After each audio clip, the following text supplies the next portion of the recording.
Okay. Magandang gabi sa ating lahat dito sa Donmar TV. Sa mga audience ko sa Donmar TV, happy Sunday sa inyong lahat. Alam kong naghihintay kayo kasi parang ang tagal-tagal na halos 24 hours na akong hindi naka-upload, di ba? So, heto po, nag-a-upload na po tayo at shout out sa lahat ng mga viewers ko dito sa Donmar TV. Happy Sunday sa inyo. I-update ko lang kayo sa mga nangyayari ngayong araw na ito. Okay? Una sa lahat, una nating pag-uusapan ay ito ngang si trending itong si Luistro, no? Alam naman natin itong si Luistro, idol niya itong si Speaker Romualdez. Alam niyo ba kung anong ginawa niya ngayong araw na ito? Nababothered siya ni Alex Iyala, yung ating idol na si Alex Iyala, no? Siya ngayon yung pinaka mas sikat na tennis player ng ating bansa. At hindi lang sa ating bansa, kundi marami na pong napatunayan si Alex Iyala na lagi siyang nananalo sa mga dayuhan. Okay? At maraming ang nagsasabi na first time ito nangyari sa kasaysayan ng Pilipinas na meron po isang tennis player na babae na laging nagwagi, no, sa labas ng bansa, no? And itong si Luistro naman, kung magka-comment siya dito kay Alex Iyala, pinopolitika na naman niya. Hmm? Hindi, I mean, itong tennis player na ito na si Alex Iyala, hindi naman ito nag-iingay sa mundo ng politika. She is very focused sa kanyang laro, pero tinatanong pa ni sino to? Tinatanong pa ni Luistro na kung bakit raw laging nagsusuot ng green itong si Alex Iyala. Alam naman natin, yung green symbolizes VP Sara. Uh, nagtatanong siya parang nagdududa na siya dito kay Alex Iyala. Mamaya pag-usapan natin yan ha, kasi instead na i-appreciate niya itong si Alex Iyala, tinatanong pa niya, bakit ka laging nag-green? Parang insecure na insecure mamaya, buong detalye, babasahin natin yung balita na yan. Ang susunod nating ibabalita ay nag-trending rin itong si Senator Bongo na usap-usapan ngayon sa social media, sa mga vloggers at sa mainstream media na si Senator Bongo raw ang isusunod na ipapakulong. Oh, ganyan po ngayon ang administrasyong Marcos. Dahil natatakot na sila for 2028, kailangan siguro nilang ipakulong si Bongo, no? Itong si Bongo yung pinatutungkulan ko. Itong si Bongo, siya na naman ang planong ipakulong. Kasi po, baka raw si BP Sara, kapag ma-impeach si BP Sara, si Bongo raw ang tatakbong presidente. Di ba? Mananalo rin yan si Bongo. Kaya ngayon, sige, dahil si Bongo ang pangpalit nyo kay BP Sara, si Bongo ang isusunod nating ikukulong. Grabe naman itong administrasyon na ito. Ito, mamaya pag-usapan din natin yan. Pangatlo natin pag-uusapan. Ito po ay nakikiramay po tayo dyan sa mga kababayan natin dyan sa Kawit, Cavite. Kung saan ang tubig baha umaabot na raw hanggang sa dibdib. Okay? Pati yung mga rescue operators ay nahihirapan na silang nag-rescue dito sa mga kababayan natin. Mamaya, pag-usapan natin yung tubig baha sa Kawit, Cavite because this is the result of sitting president na walang ginawa patungkol dito sa baha. Taon-taon na lang bumabaha pero walang nagawa itong si BBM dito sa baha na ito. Okay? Dahil yan sa korupsyon ng flood control. At last but not the least na ating pag-uusapan ay sabi dito ni Attorney Bato, no? Nang in-interview siya sa SMNI na ito raw si Attorney Kapunan ay sinyalis ng frustrations ang kanyang mga remarks na sinabi niyang scam. Scam raw si BP Sara. Nakikita dito ni Attorney Bato na itong mga remarks ni itong nagdadalaga ninyong si Attorney Kapunan na dinudugo pa. ay sign of frustration na. Kung ano-ano nang sinasabi patungkol kay VP Sara. Yan, mamaya pag-usapan natin yan ha. Ito yung mga trending na topic natin ngayon sa Sunday na ito. Okay? Pero bago ang lahat, bago natin ito pag-uusapan, help me po muna na i-like at saka i-share itong ating video para guys kakalat ito sa taong bayan ha. Marami po ang makaalam sa mga nangyayari ngayon sa bansa. Okay? Like and share na. At sa mga hindi pa nakasubscribe at lagi kayong nanonood dito sa Donmar TV, pindutin nyo na ang subscribe button. Okay? Kasi libre lang naman ang mag-subscribe. Walang bayad yan. Ha? Kapag nakasubscribe na kayo sa akin, lagi na kayong updated sa ating mga trending, mga breaking news at updates dito sa Donmar TV. Okay? Babati muna ako kasi matagal na akong hindi nakabati sa inyo, no? Ito, Nava Sydney. Ito, Nava Sydney, mabuhay po kayo Sir Donmar watching from Vietnam. Ayan, shout out sa mga kababayan natin dyan sa Vietnam. Nava, Sir Nava o Ma'am Nava Sydney, happy Sunday po sa inyo. Mabuhay rin kayo po. Ayan. Vinmark Gonzales. Ayan, Sir Vinmark. Sabi niya, yung delivery ng mga maleta sa Ilocos sa bahay ng mga bangag, nagsisinungaling ba yung video? Please explain nga. Yan. Ewan ko na lang dyan sa Ilocos. Ang daming korupsyon dyan. Sinong dapat niyong tanungin dyan? Sir Vinmark, thank you sa comments ninyo, okay? Lilian Desen. Ayan, Lilian Desen. Donmar, inaalis ng mga nakaupo ang mga tinik sa kanilang daan para mabilis ang paggalaw nila. Panawagan sa taong bayan, please, mag-ambangan ng pera para sa 18 Maleta Boys. Tulungan natin sila. Ayan. Ma'am Lilian, maraming salamat sa comment ninyo. Alam naman natin ginigipit yan talaga yung mga 18 ex-Marines kasi nadidihado sila dito wala na tayong magagawa dyan. Ganyan talaga ang administrasyon. Ang sa atin na lang, hintay na lang tayo sa 2028. Kung meron man tayong maitulong dito sa 18 ex-Marines, konting tulong, ipaabot nyo na lang, okay? Sabi ni Shirley Rico, hello from CDO. Ayan, shout out sa mga kababayan natin dyan sa Cagayan de Oro. Shout out, Ma'am Shirley. Happy Sunday po sa inyo. Luchi Feli, tanggalin na lang nila ang pera tapos pa rin nila. Ma'am Luchi, happy Sunday po sa inyo. Apollonia from Medellin, Cebu. Ayan, maraming salamat. Shout out po sa inyo, Apollonia. Okay? Shout out sa mga kababayan natin dyan sa Cebu. Ayan, so napa-shout out na po kayo ha. Unahin muna natin itong si Luistro. Ito yung balita ha. Ito yung nakakatawang balita kay Luistro. Pati si Alex Iyala ay binabahiran pa niya ng malis, no? Sabi dito, Batangas Representative Jervil Luistro has raised a light-hearted question about the Filipina tennis star Alex Iyala. So nagtatanong siya ngayon parang tinatanong niya light-heartedly daw kay Alex Iyala. Penchant for wearing green, a color that has taken on political associations in the Philippines. So, instead, ito yung comment ko dito kay Luistro.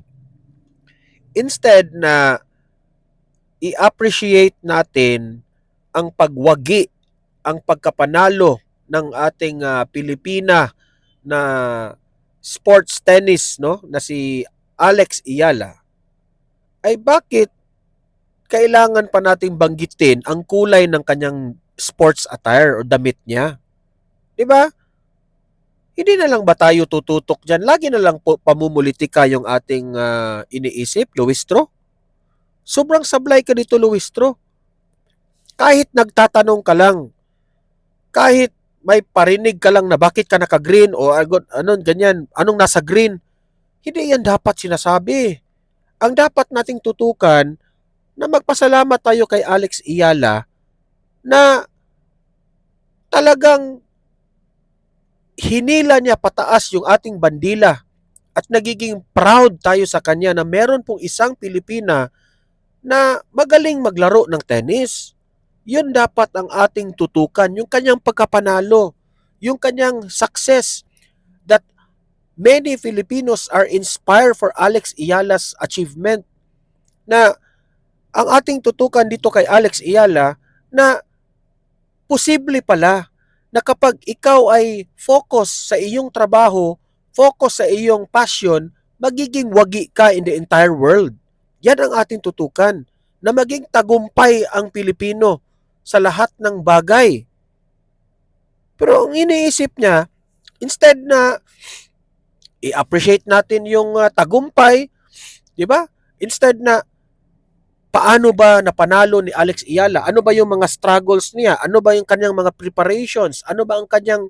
Kasi, alam niyo sa totoo lang, itong si Alex Iyala, hindi ito nanalo overnight. Na, basta lang siya kayo naglaro ng tennis tapos nanalo na siya kaagad. Hindi.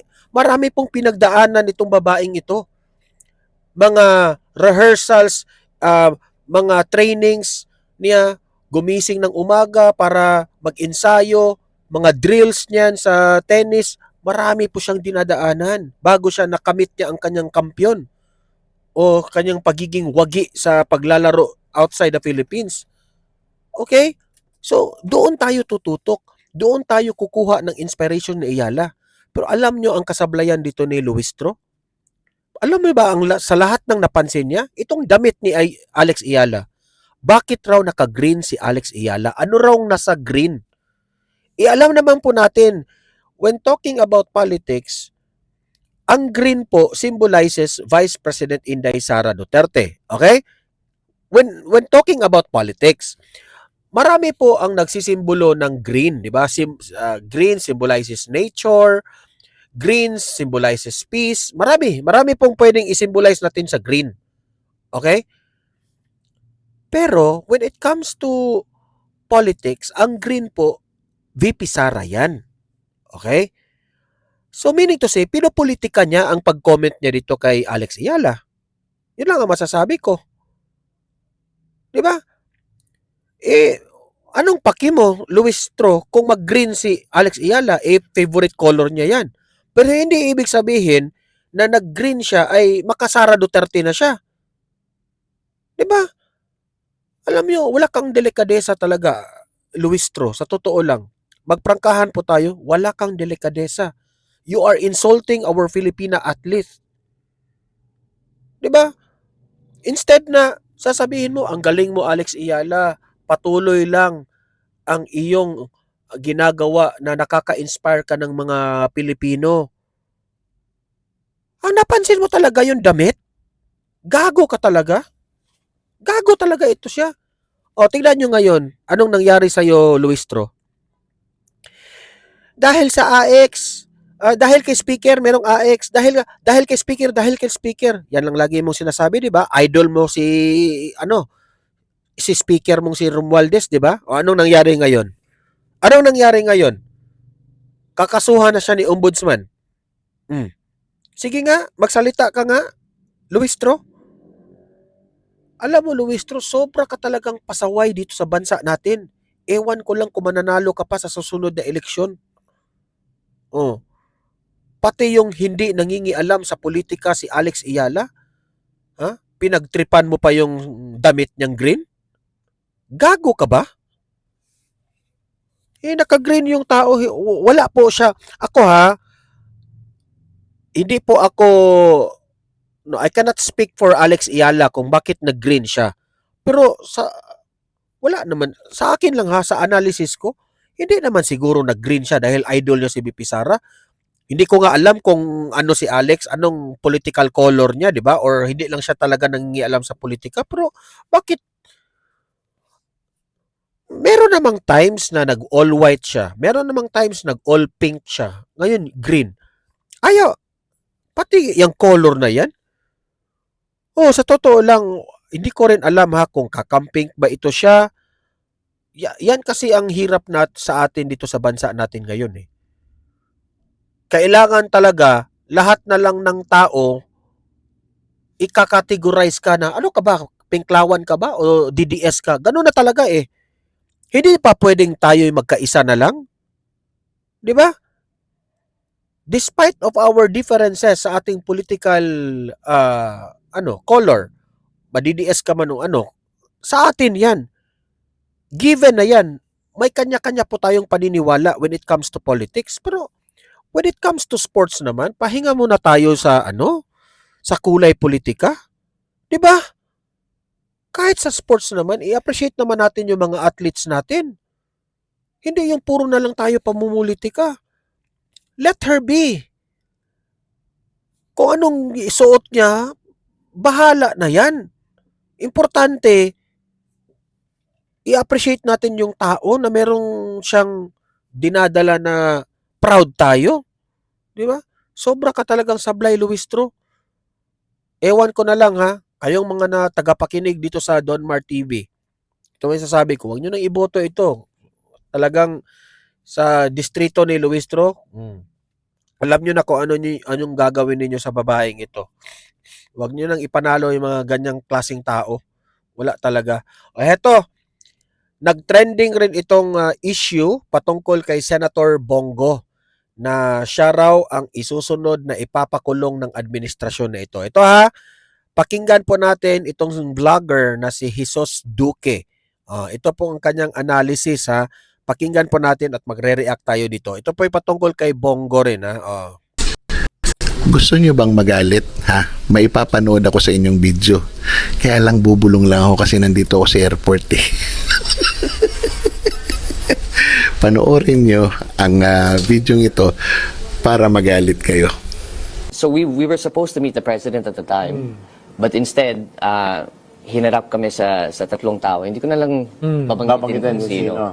But we were put in front of 3 people and ayan ha, itong interview na ito, nandiyan po si Charis. Si Sandro. Nandiyan si Sandro. Kala ko si Charis eh. Sorry. Nandiyan rin si Llamas. Si Llamas dati, kritik yan ha. Kritik yan ng mga Marcos. Yan si Llamas. Kasi dilawan yan eh. Ngayon, nagsama na sila ngayon, no? Kasi, si BBM ngayon, yung administrasyon ni BBM ngayon, pabor na sa mga dilawan. Nakidilawan na rin. So, nasaan na yung prinsipyo mo ngayon, Llamas? Di ba? Nagsama na kayo ni Sandro dyan, no? they essentially, asked, ano plano mo, ano magagawa mo para sa amin, etc., etc. And then there was one person who's a sitting official now, hindi ko na lang sasabihin, but that's a clue.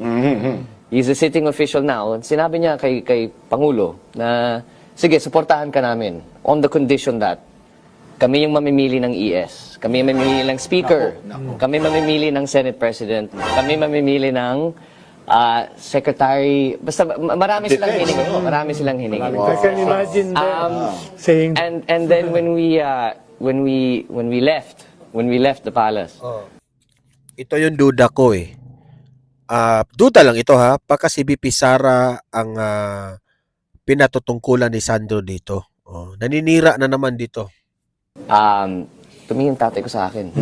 Alam mo, kulang na lang, papatayin na nila ako. Ayan. Nakakagalit, di ba? Bakit nakakagalit? Gumawa na naman ng kwento ang mga Marcos. Ngayon, ang nagkukwento na si Sandro. Sinungaling yung batang yan, isipin mo. Ngayon lang nila ginawa yung mga nangyari doon sa Ilocos Norte na flood control at sa Ilocos Norte na mga tulay ni Super Mario. Ngayon na natapos na nila, mayabang na siya. Kaya pwede na siya magkwento.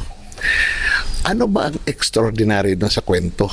Yung sinasabing magdidemand ang Malacanang, nasa kanila yung executive secretary. Kailan ba nangyari yun? Kailan pa? Kasi wala naman, pag nananalo naman lahat bumabaliktad ang sitwasyon. Hindi naman yung mga pangako nangyayari. Lalong-lalo na sa isang Marcos. Meron bang nangyaring totoo sa mga ipinangako ni Marcos? Wala naman. Diba? Yung pang sasabihin nila sa kanila yung ES, sa kanila yung secretary, sa kanila yung speaker, sa kanila yung sus Ginoo, it will not happen. Walang gagawa ng demand na yun. Ito yung totoo. Gusto nilang targetin si Bongo. Gusto nilang sirain si Bongo. Yan ang target nila, yung pinatutukuyan niya na tao na sitting now as a public official, si Bongo. Yun Si Bongo ang pala. kanyang pinatutukuyan. At gagawan nila ng istorya para masira. Pag masira, kakasuhan nila ng plunder. Malakas kasi si Bongo sa taong bayan. Correct. Kaya ang gagawin nila, sisirain muna nila, i-discredit muna nila bago nila kasuhan para katanggap-tanggap sa taong bayan. At ang kanilang gagamitin pansira, yang istorya na yan ni Sandro Marcos. Gagawa na naman sila ng kung sino-sinong testigo na naman. Kahit dalawa lang, si Marcos at si Sandro Marcos at si BBM, di o mano na nagpunta sa Malacanang. Kaya imagine sasabihin niya, parang papatayin si Marcos. Praning talaga ang puta. Paraning naman talaga sila. Guilty. Yawa. O paano, ha? Kasi nandito ako sa airport ngayon. Bubulong-bulong lang ako. Sayang ang bayot. So, yan pa. Ito yung reaction ko una.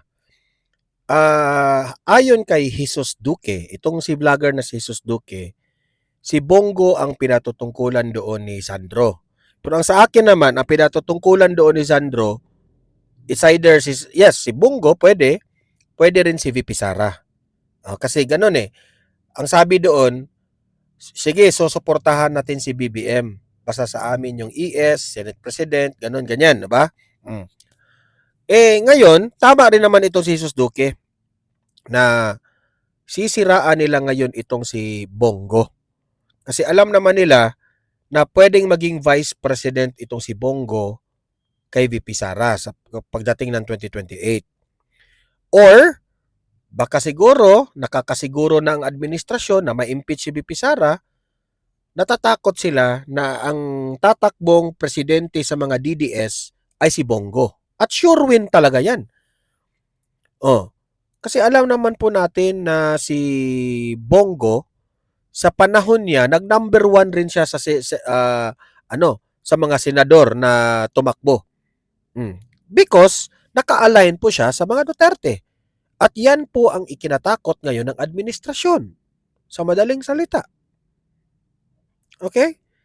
So, anong ibig sabihin? Itong si Sandro Marcos, mayabang na ngayon.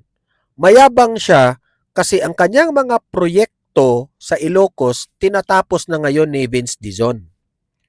Tapos, meron pa silang pa-photo op doon eh.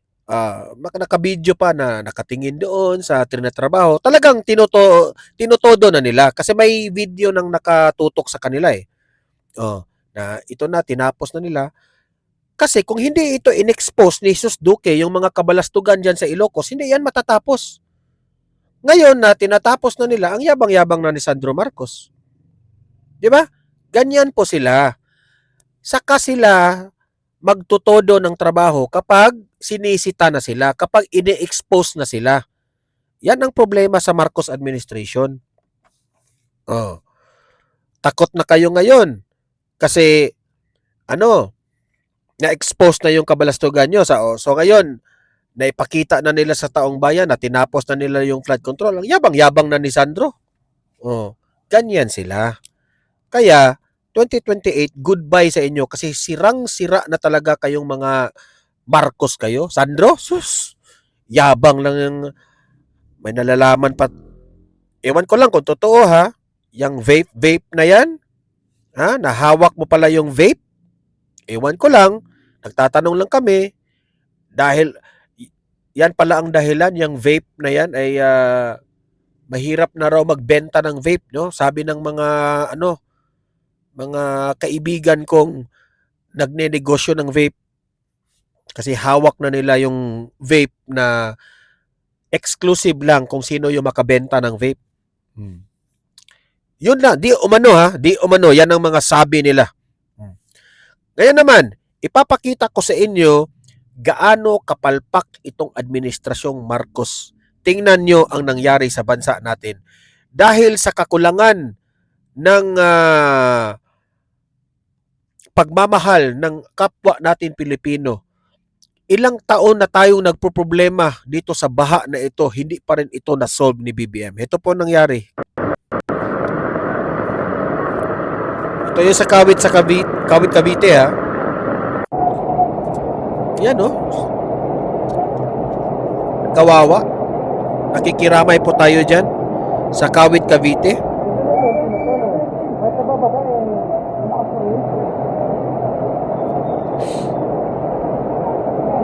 Sa mga audience ko dito sa Donmar TV na gustong tumulong sa mga kababayan natin dyan sa Kawit Cavite, idirekta nyo na mismo doon. Huwag nyo nang idaan kahit kanino kasi kukurakutin lang yan. Tingnan nyo. Hanggang dibdib po ang baha.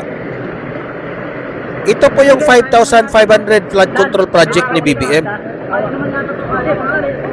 Ayan oh. BBM, hindi ka na ba nahiya dyan? Oh. Sino ang may hawak dyan sa Kawit Cavite, ang flood control ng Kawit Cavite? Sino ang may hawak dyan? Tanungin nyo yan.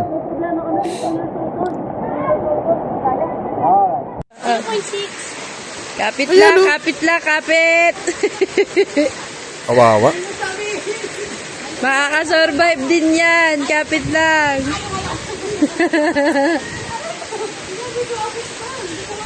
Huwag na kasing bababa. Alam ng maliit eh. Oh. Alam nyo ba kung gaano kalaki yung nasisira nilang pondo niyan? Oh. Back to zero na naman ito mga pamilya na ito. Marami na namang mga appliances ang mga nasisira nito. Mga pinupondo nilang pera sa bahay nila. Malaking trabaho na naman yan. Kawawa. Kasi po, kinurakot ng mga kawatan. Laban lang, laban. Oh, ito na yung resulta sa mga Malakas yung agos. binoto ninyong politician. Hirap makatawid. Ibinoto niyo nagpadala kayo sa mga nila mga AX, mga kung ano-anong mga ayuda. Ito. Ano nangyari sa atin? Kawawa. Ayan na. Kasi kung binoto lang natin yung tama, kung binoto lang natin yung may malasakit na government official, hindi yan nagkaganyan. Tinodo na sana yung mga project sa flood control. O ayan, nasira yung flood control. Tingnan ano nangyari. Baha na naman. Walang ginagawa ang presidente. Yan. Ay, smile ka pa. At nakakatakot yan ha. Merong sakit yan. Kasi yung tubig na yan, kumahalo na yan sa kanal. Ang dumi-dumi niyan. Grabe.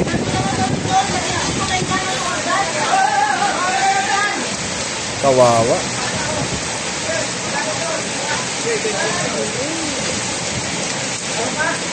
Kaya every time na bumaha sa Pilipinas, wala talagang ibang Si Arvin, buhatin nyo.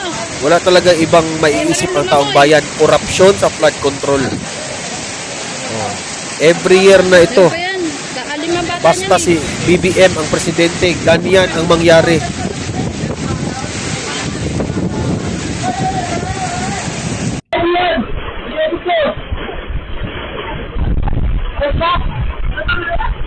Baha.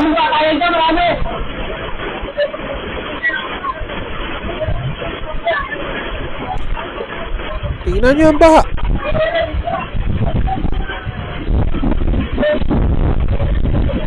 Itong mga taong ito, instead na natutulog lang sila sa gabi,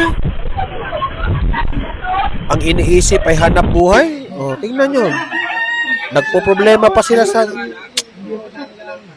Actually, Pilipinas lang talaga ang nakaranas ng mga ganitong baha eh. Sa ibang bansa, wala namang ganito.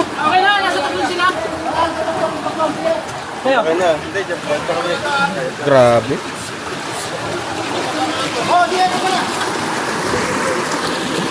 Sige, impeachment pa kasi. Nakatutok kasi kayo sa impeachment eh. Itong administrasyon na ito. Sige pa, impeachment pa more. Oh. Hindi, mag-impeachment lang tayo para baha lang tayo lagi. Oh. Sige. I-impeach pa ninyo si VP Sara. Araw-araw. Imagine that one. Di umano. 70 million na raw ang 70 million na raw ang gasta araw-araw dito sa impeachment ni VP Sara. Sige, impeachment pa tayo. Oh. Instead na yung impeachment na yan, 70 million per day yung budget for the impeachment trial, kung itulong natin dito sa mga kababayan natin. 'Di ba? Sige, impeachment pa kayo. Huwag ninyong iresolba yung baha na yan. Mag-impeachment lang tayo araw-araw. Ay nako. Kaya itong si Attorney Bato, sabi niya, nahawa na rin itong mga prosecutors, itong mga lawyers ng prosecutors. Lagi nilang sinisiraan si VP Sara na scam raw si VP Sara. Scam raw si VP Sara. Sige, scam si VP Sara. Oh. Kasi frustrated na sila.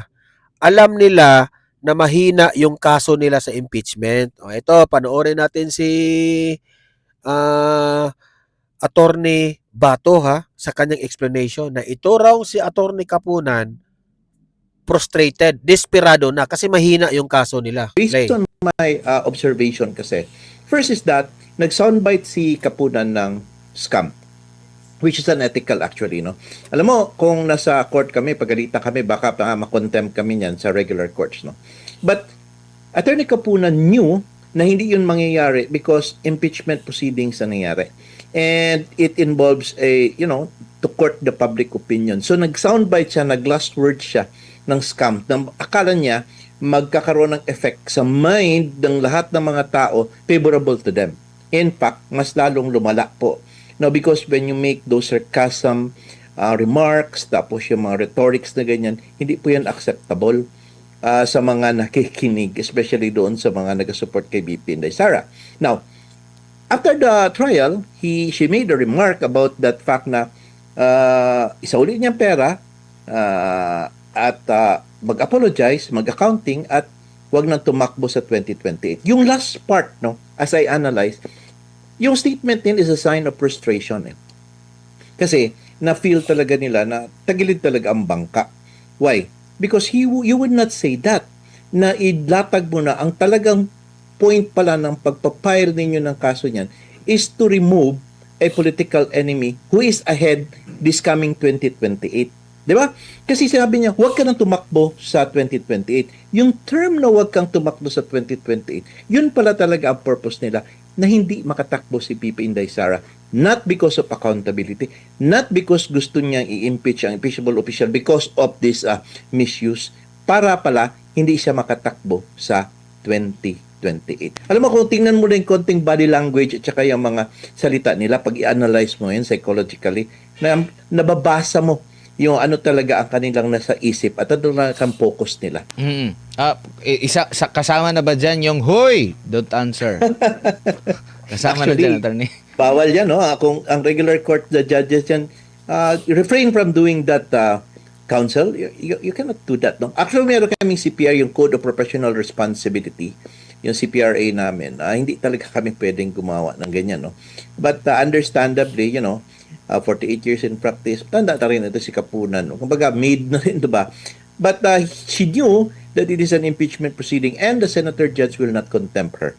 So, kaya, she uses those words, no? But as compared naman kay Attorney Poa na masyadong finesse at saka very gentleman and intelligent for that matter, hindi niya pinapatulan. Which ang nangyayari tuloy is that nagbubumerang lahat ng pinagagawa ni Attorney Kapunan.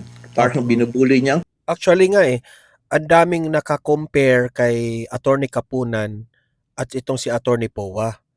Maraming nagsasabi sa side ng mga dilawan, ang galing ni Attorney Kapunan. Isa na yan si sino yung akla na akla na dilawan?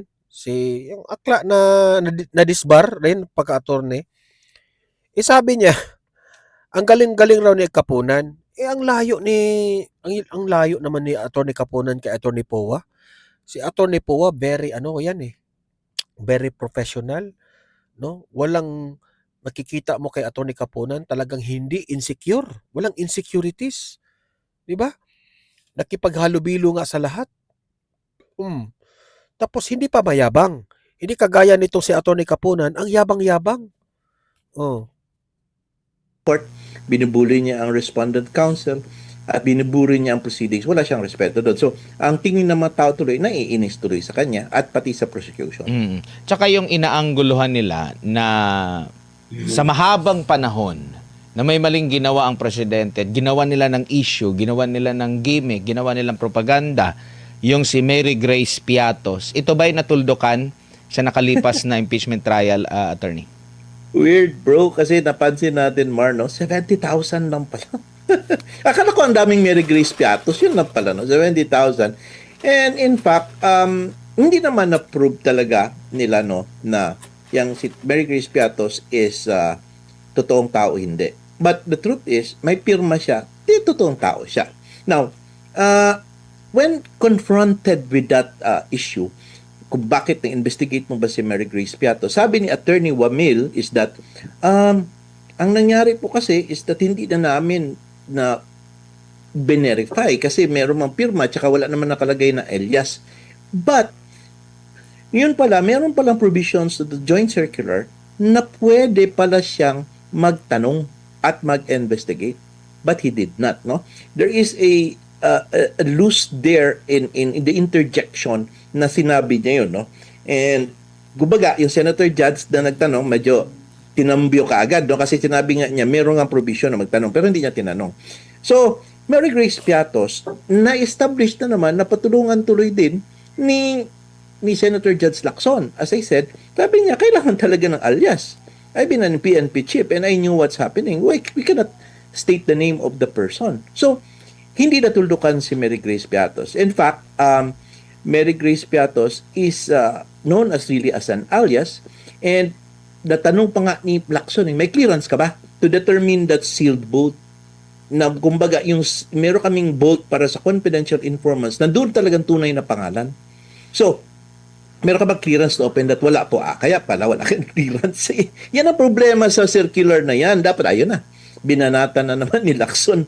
So, what I'm trying to say is may defective talaga ang circular. Now, kung that is the basis na pagka yung sa audit process, yung joint circular, which one of the senator judge who is bihasa sa paggamit ng confidential and intelligence funds found out that it's defective. So, lahat po ng proceedings na nangyari dyan, defective. So, bakit pa natin ipapatuloy itong trial na ito sa Article 1 impeachment? Isingit na rin natin yung AR, no? Yung acknowledgement resist na yun din yung ipinalulutang nila na mali talaga yung paggamit ng AR. At parang narinig din natin na doon na alangan naman mag-issue ang BIR doon sa mga informant. Halimbawa, rebelde, meron kang espiya doon, mag-release sila ng OR at makita doon, bubuwisin nila yun. Attorney, anong take niyo po dyan? That's true, no?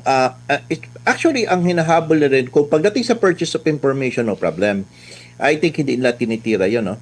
And pagdating po sa reward, wala naman silang problema. Basta lang daw i-comply yung mga ibang requirements, yung causal link. Nung tinanong naman siya, paano mo i-determine ang causal link? Hindi naman masagot ni Attorney Wamil. Sabi naman ni Lacson, yan ang sinasabi ko. Kasi nga, ang kaya nyo, wala kang clearance wala ka. So parang inibig sabihin, ito palang lahat ng bagay na ito, bro. Kapag lahat ito, Marno, lahat na ito ng mga papel, pwede pala nilang talagang tingnan kung ginamit talaga ang pera doon for the purpose intended na nakalagay sa ARs, no?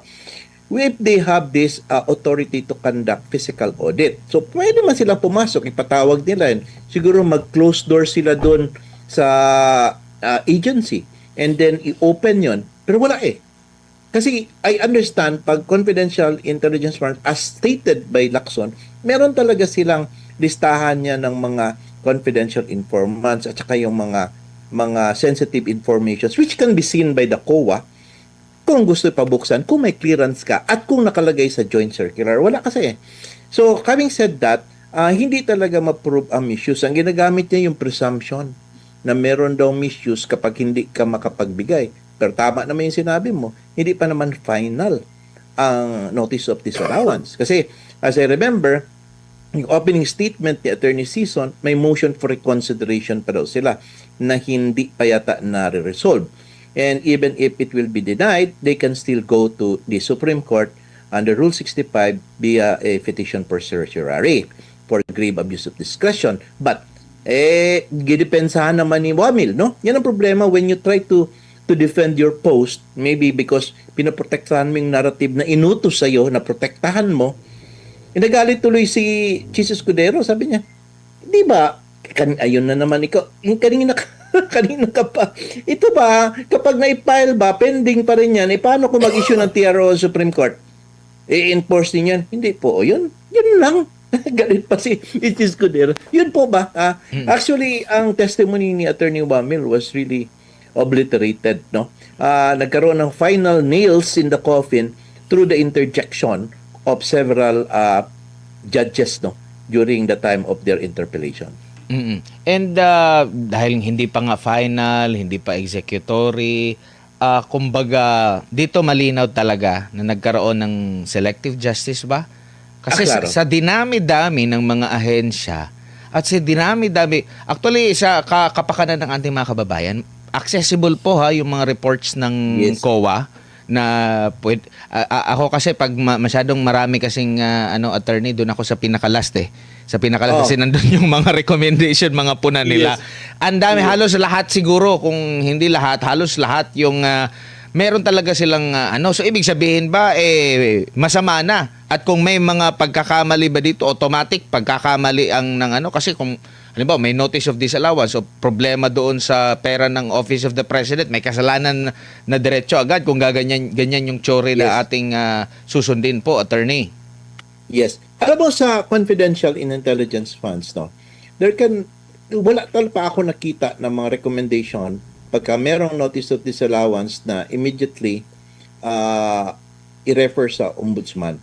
Kasi ang trabaho lang kasi talaga ang usual problem kasi sa confidential and intelligence funds that ang reporting requirements hindi nasusunod ba. Although na-dispose ng pera, naibigay na dun sa informants, nagamit na sa confidential nature of the operations, hindi na-fulfill ang requirements ng pag-report, no? Pag-liquidate. Kasi nga, hindi naman yun. Kung ibigay nga yan ng head of agency to another person, ipa-disburse, siyempre, tumatapon yan doon sa iba't ibang tao, no? Until mag-abot talaga yan doon sa kasunod. Hindi naman yung head of agency ang magbibigay doon sa direct sa baba, di ba? So, having said that, yung hinihingi na requirements pagpabalik, sometimes hindi complete. Kaya karamihan is that yung nagkakamali is merong order of restitution. Iuli mo na, isauli mo yung pera because hindi ka man nakakomplete ng requirement, which ngayon ko na-realize ang Panfilo Lacson na pinaprotektahan niya, paano kung pwede pa ba kayong gumawa ng pamaraan na pwedeng imbestigahan nyo pa para at least ma-clear naman ito kasi mahirap nga ang pinasabi niya, parang yung reporting requirement, no? Pati mga resibo. In fact, yung Circular 92, hindi ga inaalaw na kung pwede, wag na lang maging ng official receipts kasi mahirap man talaga. So, having said that, doon sa yung question, ito bang klaseng mga requirement na ito is it mandatory? Yes, per circular. Mandatory, pero what if ko hindi mabigay? So, ibig sabihin, i-prosecute mo. Now, in regular funds po, no, yung sinasabi natin sa website, nakikita natin na may recommendation immediately together with the notice of disallowance, meron na recommendation to the ombudsman for criminal prosecution, let's say, malversation or estafa. You know why? Because yung sa mga regular funds, usually problema doon na yung mga bidding, hindi sakto ang bidding or nag-negotiated purchase, tapos dapat magdaan sa ganito. Meron talagang evidence na, trail na, meron talagang nagnakaw o may nagmalverse or technical. Kaya, aside from restitution, is that recommendation for prosecution. But in confidential funds, hindi po, demand lang yan to restitute kung hindi mo Ayan, so doon nagtapos yung yung komentaryo po ni Attorney Raymond Bato. So, ayan, narinig nyo naman, no? libre kayong mag-comment, mag-react sa inyong opinion at babasahin natin yan sa comment section, okay? Paki-like, paki-share na lang guys sa mga nanonood ngayon sa Donmar TV at sa mga hindi pa nakasubscribe, subscribe na po kayo, okay? See you in my next video. Have a great day. Have a great night. God bless po sa ating lahat. Mabuhay ang Pilipinas and God save the Philippines. Happy Sunday po sa lahat.